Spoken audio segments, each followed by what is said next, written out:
Class 12 physics में overall 9 units हैं, जिसमें यूनिट 1 एंड 2 से 16 मार्क्स के क्वेश्चंस आते हैं, यूनिट 3 एंड 4 से 17 मार्क्स एंड 5-6 से 18 मार्क्स के क्वेश्चंस आपके बनते हैं। तो इन तीनों को अगर टोटल करें तो ये हो जाता है 51 मार्क्स।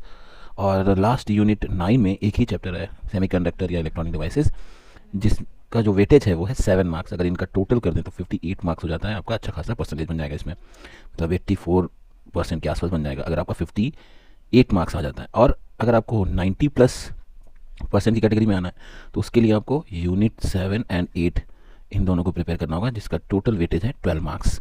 अगर आप इन दोनों को भी प्रिपेयर कर लेते हैं तो आपका 90+% रहेगा। तो इसमें जो है हम चैप्टर 1 यूनिट 1 डिस्कस करेंगे इस वीडियो में, जिसमें चैप्टर जो यूनिट 1 है वो है यूनिट 1 है आपका इलेक्ट्रोस्टैटिक्स, जिसका फर्स्ट चैप्टर है electric charges and electric fields. इसमें ओवरऑल 5 टॉपिक्स हैं। अब इन 5 टॉपिक्स में जो मोस्ट इंपॉर्टेंट टॉपिक्स हैं वो है electric field, this is most important topic of this chapter, electric dipole most important, and the last is fifth topic is electric flux. This is also most important from this chapter, and ये भी important है, छोटे मोटे question आ जाते हैं तो इनको भी हम लोग पढ़ेंगे। इलेक्ट्रिक चार्ज, इलेक्ट्रिक फोर्स पर Coulomb's law, between 2 point charges या मल्टीपल चार्जेस या बहुत से चार्जेस होंगे, उस पर हम लोग ये पढ़ेंगे। तो टोटल 5 यूनिट्स है, 5 टॉपिक्स हैं इस चैप्टर 1 में, जिसमें से आज की इस वीडियो में हम लोग टॉपिक 1 इलेक्ट्रिक चार्ज के बारे में डिस्कस करेंगे।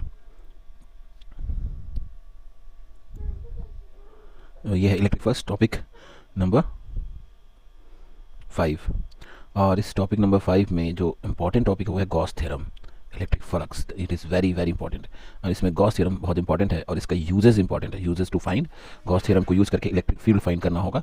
इस लॉन्ग स्ट्रेट वायर के लिए electric field Gauss theorem use करके फाइंड करना होगा, या uniformly charge infinite plane sheet है उसके लिए फाइंड करना होगा electric field with the help of Gauss theorem, या स्फेरिकल शेल होगा, स्फेरिकल शेल के अंदर या बाहर हमें जो है इलेक्ट्रिक फील्ड फाइंड करना होगा with the help of Gauss theorem, and Gauss theorem is based on electric flux. तो आइए फर्स्ट टॉपिक डिस्कस करते हैं इस लेक्चर का, और इसमें हम इलेक्ट्रिक चार्ज के बारे में डिस्कस करेंगे।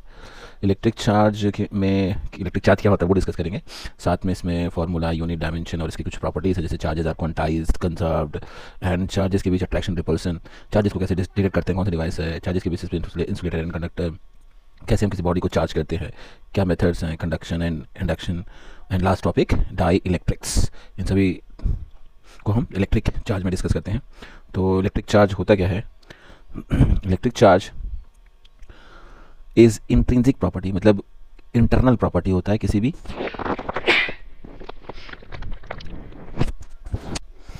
Electric charge is an intrinsic property of elementary particles जैसे इलेक्ट्रॉन, प्रोटॉन, किसी भी मैटर का जो एलिमेंट्री पार्टिकल्स होता है उससे एक प्रॉपर्टी मटेरियल में होती है, और जब भी ये एलिमेंट्री पार्टिकल ट्रांसफर होता है तो उस मटेरियल में या उस मैटर में ये प्रॉपर्टी इलेक्ट्रिक फोर्स के फॉर्म में हमें ऑब्जर्व होती है। तो इस इंट्रिंसिक प्रॉपर्टी को ही हम लोग यहाँ पे इलेक्ट्रिक चार्ज कहते हैं। इलेक्ट्रिक चार्ज को हम कभी स्मॉल क्यू या कैपिटल क्यू से डिनोट करते हैं, क्योंकि इलेक्ट्रिक चार्ज में बस मैग्नीट्यूड होता है, इसमें कोई डायरेक्शन नहीं होता है। तो इलेक्ट्रिक चार्ज जो है एक स्केलर क्वांटिटी है, only it has magnitude, no direction. और इलेक्ट्रिक चार्ज का जो एसआई यूनिट है वो है कूलॉम्ब। प्रोटॉन का जो चार्ज होता है वो हम पॉजिटिव कंसीडर करते हैं, पॉजिटिव चार्ज, और इलेक्ट्रॉन पे चार्ज नेगेटिव।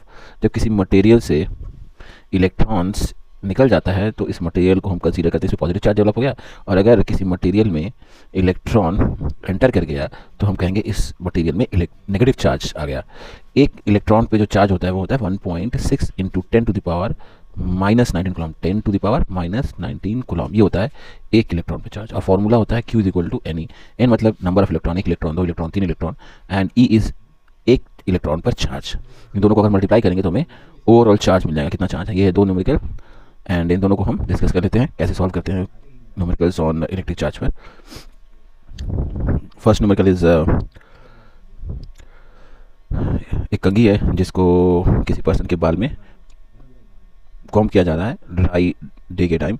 तो इससे क्या होता है कि जो 10⁻22 इलेक्ट्रॉन, इतने इलेक्ट्रॉन्स पर्सन के बाल से कंघी में आ जाते हैं। तो अब यहाँ पे क्वेश्चन ये है कि कितना चार्ज कंघी पर डेवलप हुआ, इलेक्ट्रॉन आने से कितना चार्ज कंघी बना। तो यहाँ पे जो दिया है इतना इलेक्ट्रॉन, ये है हमारा नंबर ऑफ इलेक्ट्रॉन, यानी कि n है 10⁻22। एंड हमें पता है कि एक इलेक्ट्रॉन पर जो चार्ज होता है वो होता है 1.6 इंटू 10⁻19 कूलम। तो बताना है टोटल चार्ज कितना होगा। तो टोटल चार्ज फाइंड करने के लिए फॉर्मूला लगाएंगे Q = NE, एंड Q = हो जाएगा 10⁻22 इंटू 10⁻19 इंटू 1.6। इन दोनों को अगर हम सॉल्व करेंगे तो ये 19 माइनस और ये प्लस, तो 10 हो जाएगा 22 माइनस 19 हो जाएगा 3 एंड इंटू 1.6। इतना कूलम चार्ज डेवलप होगा। एंड सेम क्वेश्चन ये भी है, आप इसको ट्राई कीजिए। साथ में और भी कुछ क्वेश्चंस हैं, इन क्वेश्चंस को भी आप ट्राई कर सकते हैं। एंड बात करते हैं अब टाइप ऑफ चार्जेस की। चार्जेस जो है बेसिकली दो टाइप के होते हैं। अगर हम ग्लास रॉड को सिल्क के साथ रगड़ें तो ग्लास रॉड से इलेक्ट्रॉन सिल्क में ट्रांसफ़र हो जाता है, और अगर ग्लास रॉड से इलेक्ट्रॉन सिल्क में ट्रांसफ़र हुआ तो ग्लास रॉड जो है, ये जो ग्लास रॉड है इस पर पॉजिटिव चार्ज आ जाएगा, क्योंकि इलेक्ट्रॉन इसे चला गया, इलेक्ट्रॉन गया मतलब इसे पॉजिटिव चार्ज आ जाता है। ये हम कन्वेंशनली इसको कंसीडर करते हैं। जैसे कुछ केसेस हैं यहाँ पे अट्रैक्शन एंड रिपल्सन। अगर हम ग्लास रॉड को, ये ग्लास रॉड है, इसको अगर हम सिल्क से रगड़ें तो इस पर पॉजिटिव चार्ज आएगा। इसी तरह से एक और ग्लास रॉड लें, उसको सिल्क से रगड़ दें तो इस पर भी पॉजिटिव चार्ज आएगा। अब इन दोनों को एक दूसरे के पास लाते हैं तो ये जो फ्रीली सस्पेंडेड ग्लास रॉड है, ये जैसे ये ग्लास रॉड इसके पास ले जाएंगे ये दूर भागेगा ऐसे, यानी कि सेम चार्ज है तो इन दोनों के बीच अट्रैक्शन नहीं हो रहा, क्या हो रहा है, रिपल्शन हो रहा है। और इसी तरह से अगर हम प्लास्टिक रॉड को सिल्क से रब करें तो प्लास्टिक रॉड पे नेगेटिव आ जाएगा और इस पे पॉजिटिव है, तो इसको अगर हम इसके क्लोज लाते हैं तो ये जो ग्लास रॉड है ये इसकी तरफ आता है, यानी कि नेगेटिव पॉजिटिव के बीच अट्रैक्शन होगा। इसी तरह से अगर हम एक प्लास्टिक रॉड को सिल्क से रगड़ दें तो नेगेटिव चार्ज आ जाएगा, यानी कि सिल्क से इसमें इलेक्ट्रॉन ट्रांसफर हो गया तो नेगेटिव चार्ज इस पे। इसी तरह से एक और प्लास्टिक रॉड को सिल्क से रगड़कर इसको फ्रीली सस्पेंड कर देते हैं, इस पर भी नेगेटिव चार्ज और इस पर भी नेगेटिव चार्ज, क्योंकि सेम चार्जेस हैं। अब जैसे ही इस प्लास्टिक के रॉड को इसके पास लाते हैं तो ये जो फ्रीली सस्पेंडेड प्लास्टिक रॉड है ये उसके अपोजिट डायरेक्शन में मूव करने लगता है। तो इसका मतलब नेगेटिव में भी रिपल्सन, पॉजिटिव में भी रिपल्सन, एंड नेगेटिव पॉजिटिव में अट्रैक्शन। तो यहाँ से कंक्लूजन निकलता है कि अनलाइक चार्ज यानी पॉजिटिव नेगेटिव, अनलाइक चार्ज में अट्रैक्शन होता है, positive like charge, negative like charge में रिपल्सन होता है। तो कुछ यहाँ पे जो कंक्लूजन है, जैसे चार्जेस बस दो टाइप के होते हैं, negative and positive. Negative charge है तो उससे जो फोर्स लाइन है वो अंदर की तरफ होती है, ऐसे अंदर की तरफ, और जो पॉजिटिव चार्ज होता है इससे फोर्स लाइन बाहर की तरफ ऐसे निकलती हैं। ये चीज़ याद रखना है जिससे कि अट्रैक्शन और रिपल्सन आसानी से समझा जा सके। अब यहाँ पे अट्रैक्शन एंड रिपल्सन को एक्सप्लेन करने के लिए कुछ पिक्चर्स हैं। जैसे पॉजिटिव चार्ज से फील्ड लाइंस बाहर निकलती हैं और नेगेटिव चार्ज में एंटर अंदर की तरफ होती हैं, तो इससे इमर्ज होंगी और नेगेटिव में एंटर करेंगे। तो इसमें जो है एक इंटरैक्शन दिख रहा है, कैसे इंटरैक्शन, पॉजिटिव से नेगेटिव की तरफ, तो इन दोनों में अट्रैक्शन होगा। दोनों अनलाइक चार्जेस हैं तो इन दोनों में अट्रैक्शन होने लगेगा। अगर हम बात करेंगे सेम टाइप जैसे नेगेटिव तो इसमें कोई इंटरैक्शन नहीं होता है, पॉजिटिव बात करेंगे इसमें भी कोई इंटरैक्शन नहीं होता है, तो ये दोनों रिपेल करेंगे, सेम टाइप के चार्जेस रिपेल करते हैं। और ये जो सेकंड स्टेटमेंट है, like charges repel and unlike charges attract, इस स्टेटमेंट को बोलते हैं फंडामेंटल लॉ ऑफ इलेक्ट्रोस्टैटिक्स। जैसा कि पहले बता चुके हैं कि जो चार्जेस होता है कन्वेंशनली दो टाइप का हम कंसीडर करते हैं। इसमें एक होता है पॉजिटिव चार्ज मतलब ग्लास रॉड को सिल्क से रगड़ेंगे तो उस पर जो चार्ज डेवलप होगा उसे पॉजिटिव कंसीडर किया जाता है। अगर हम एम्बर को वूल से रगड़ें तो एम्बर पर जो चार्ज डेवलप होगा दैट इज नेगेटिव। या हम कह सकते हैं कि अगर प्लास्टिक रॉड पर सिल्क से या वूल से रगड़ें तो प्लास्टिक पे जो चार्ज डेवलप होगा दिस इज नेगेटिव। कुछ चार्जेस की कुछ प्रॉपर्टीज़ हैं, जैसे पहली प्रॉपर्टीज हम पहले डिस्कस कर चुके हैं कि लाइक चार्जेस अट्रैक्ट करते हैं, रिपेल करते हैं, एंड अनलाइक चार्जेस जो है वो अट्रैक्ट करते हैं। दूसरी प्रॉपर्टी ये होगा कि चार्जेस को हम ट्रांसफर कर सकते हैं एक ऑब्जेक्ट से दूसरे ऑब्जेक्ट में रब करके या किसी और तरीके से ट्रांसफर कर सकते हैं। चार्जेस जो है कंजर्व्ड होते हैं, जैसे एक ऑब्जेक्ट है इस पर 4 चार्ज है और दूसरा ऑब्जेक्ट है इस पर कोई चार्ज नहीं। अगर इन दोनों को एक सिस्टम में ऐसे क्लोज कर दें, बाहर से इसका कोई इंटरेक्शन नहीं, बाहर से कोई इसका डिस्टर्बेंस नहीं है, और अगर इससे 2 चार्ज इस पर ट्रांसफर हो जा रहा है तो इस पर चार्ज हो जाएगा 2 और इस पर भी चार्ज हो जाएगा 2, तो टोटल इस आइसोलेटेड सिस्टम में जो चार्ज पहले था इंटरेक्शन से पहले 4 था और इंटरेक्शन के बाद भी इसमें टोटल चार्ज 4 ही होगा। इसका मतलब ये जो चार्जेस हैं वो कंजर्व्ड हैं इस आइसोलेटेड सिस्टम में। नेक्स्ट जो प्रॉपर्टी है वो है चार्जेस आर क्वांटाइज। क्वांटाइज मतलब चार्जेस होंगे integral multiple of electrons. Electron पे जितना चार्ज है उसमें 1 से मल्टीप्लाई करो, 2 से मल्टीप्लाई करो, 3 से मल्टीप्लाई करो, इस फॉर्म में हमें चार्जेस मिलेंगे। This called quantise, charges are quantised. And next is law of conservation of charges. जैसे कि आप जानते हैं law of conservation means isolated system के लिए जो टोटल चार्ज होता है वो सेम होता है। इसका मतलब है charges neither be created nor be destroyed but they can be transferred from one body to another body. अब हम किसी ऑब्जेक्ट को कैसे चार्ज करते हैं, एक तो होता है कि कंडक्शन से कर सकते हैं। जैसे एक ऑब्जेक्ट है यहाँ पे, ये हो गया एक ऑब्जेक्ट, और दूसरा ऑब्जेक्ट हो गया ये, इस पे है पॉजिटिव चार्ज। अगर इस ऑब्जेक्ट को इसके कॉन्टैक्ट में लाएंगे तो कॉन्टैक्ट में आने से जो इस पर चार्ज डेवलप होगा, तो इस तरह से चार्ज करने को बोलते हैं कंडक्शन। और दूसरा है बिना कॉन्टैक्ट में लाए एक ऑब्जेक्ट से दूसरे ऑब्जेक्ट को चार्ज कर देना, इसको बोलते हैं इंडक्शन।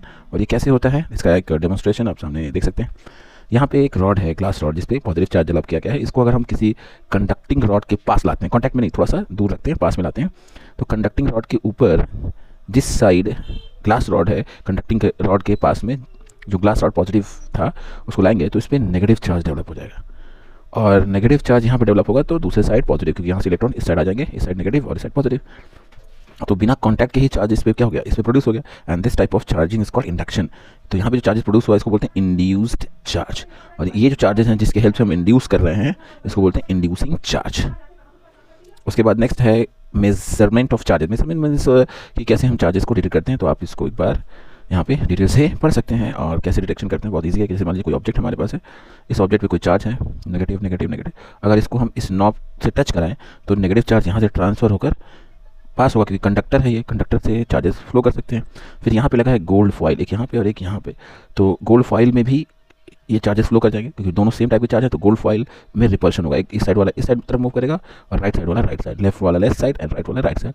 तो अपोजिट जो रिपल्सन हो रहा है, इससे हम ये कंक्लूजन निकाल सकते हैं कि इस ऑब्जेक्ट पर चार्जेस थे। तो ये रहा चार्जेस के बारे में ऑल अबाउट। इसके बाद मिलते हैं next topic, topic number 2, electric force and Coulomb's law.